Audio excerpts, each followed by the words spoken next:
Hello everyone, I have here this beautiful codfish today. So I will teach you how you can make easy ballotine with mushroom mousse, and I will complete the dish with carrot puree, daikon and fennel sauce. So let's do it. And let's start with the ballotine. The first thing I need to do is to debone the fillet. Using these fish tweezers, I will carefully remove all the bones I can find. Next, I slice the fillet, keeping one nice thick piece for my base and using the rest for our fish mousse. I roughly chop the remaining fish and transfer it to a blender.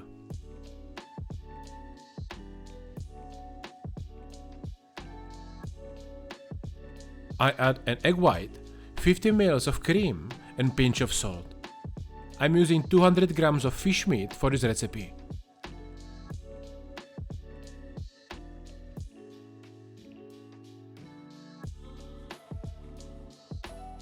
Blend the mixture until smooth, and now your basic fish mousse is ready. Then you can add different spices or vegetables. Today I am using mushrooms. So I chop some fresh shiitake mushrooms and sear them in hot pan for few minutes until they are nicely colored.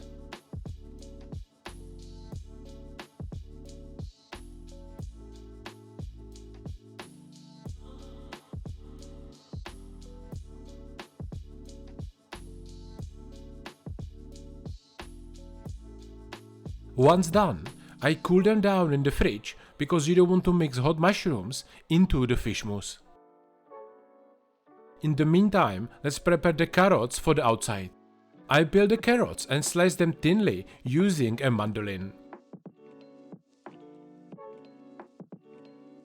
Then I lay out several layers of cling film on the table, trying to remove as much air as possible. I arrange the carrot slices neatly next each other on the cling film and place the fish on the top. I actually forget to season it, but I recommend you to use at least salt.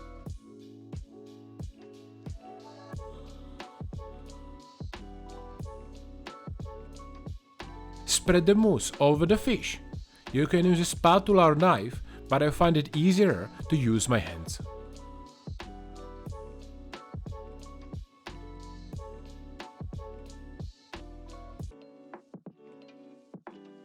And now comes the most challenging part, rolling it tightly. Go slowly and carefully, rolling it first and then sealing the sides.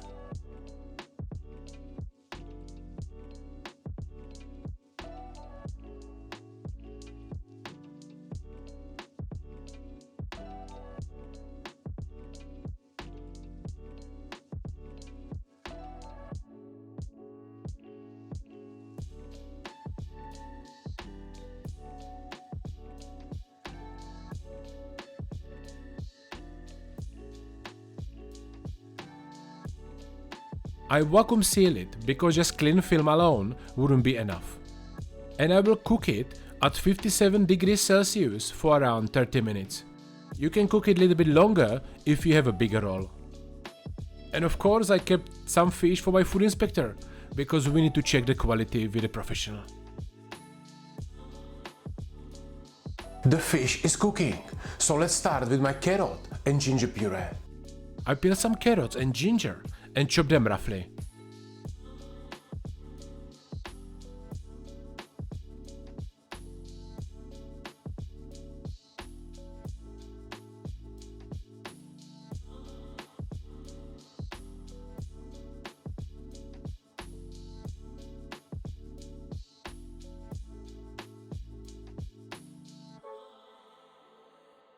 I mix them in the pot with cardamom seeds, salt and water and cook until everything is soft.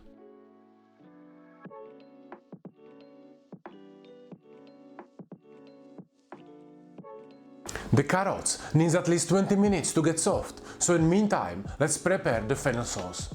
I chop one fennel, one onion and half of the leek. Don't worry about sizes or shapes, we just need to cook them and get flavor from them.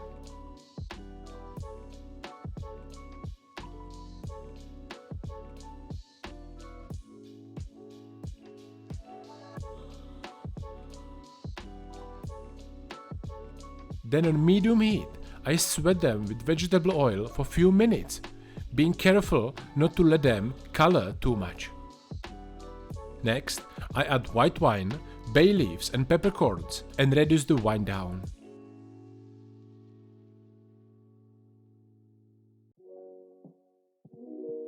Finally, I add fish stock and let it cook on low heat for around 20 minutes. The carrots are cooked enough now, so I strain them and then blend them with the cream, lemon juice and salt.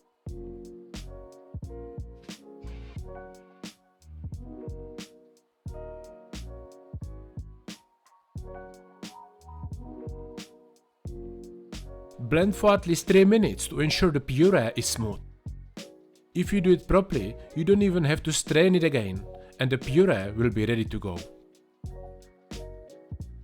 I want to make one big dot today, so I transfer it inside a plastic bottle. For my vegetable, I will use daikon, and my favorite preparation is to steam it. I peel it first and then cut nice thick chunks. You can play with different shapes or sizes for a plating. I will do them bigger because I want to use just one piece for portion and keep the plating more simple this time.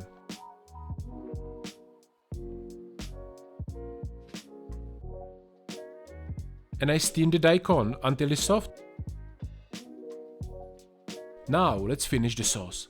It's nicely reduced, so I strain it, squeezing out all the juices from the vegetables.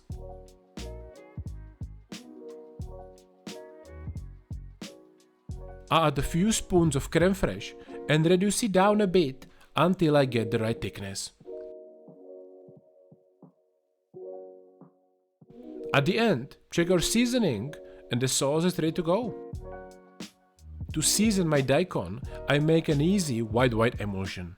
I mix white wine with lemon juice, and don't ask me for exact numbers because at the end of the day you can adjust the ratio to your liking. I use more wine because I want to make white wine emulsion, but if you add more lemon, you end up with lemon emulsion. Don't stress about exact numbers all the time, guys. I reduce the mixture down to a syrup and then gradually add a few pieces of cold butter until you have nice emulsion. Season it with salt and set it aside. And the last component I have to prepare is my deep fried quinoa.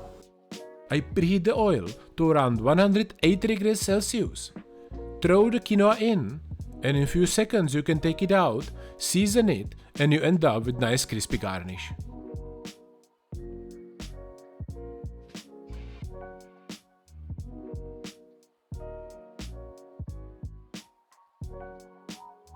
The daikon is soft now, so I transfer it onto the metal tray because I want to burn it for better color and taste. I use blue torch and then the emulsion goes on the top.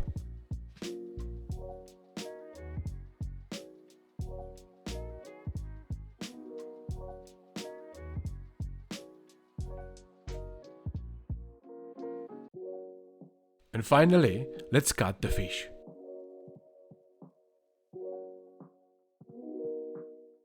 It seems like there is a lot of water inside, which is not best. That can vary depending on the fish you use, but overall, I'm happy with the results. I cut my portion and peel off the cling film. And before we do the plating, let me ask you something. Are you passionate home cook who feels stuck with your cooking or plating skills? Do you watch a lot of videos and reading different cookbooks but your dishes are still average? The reason is probably not learning with proper plan, focusing on unimportant skills, and the biggest one for every home cook, not receiving proper feedback on your dishes. So if you want to take your cooking more seriously and learn all the fundamentals of fine dining cooking in just few months with an adjustable schedule and plan tailored to your situation and lifestyle, I can help you. Apply for my one-on-one coaching on my website. And if you're gonna be good fit, I will personally help you to elevate your cooking and plating skills to the next level. And now, let's finish the plating. Start with my cool looking cold ballotine with mushroom mousse. Then add my charred daikon with white wine emulsion. I said simple plating, so I will make just one big dot of carrot puree and add the crispy quinoa on the top. I decorate it with nasturtium leaves, fennel tops and butterfly sorrel. To finish, I add my fennel sauce. Sometimes less is more. What do you think, guys? If you have any questions, you can ask me in the comments. And if you want to learn another kind of ballotine, check out this video and learn how you can make my salmon mousse at home.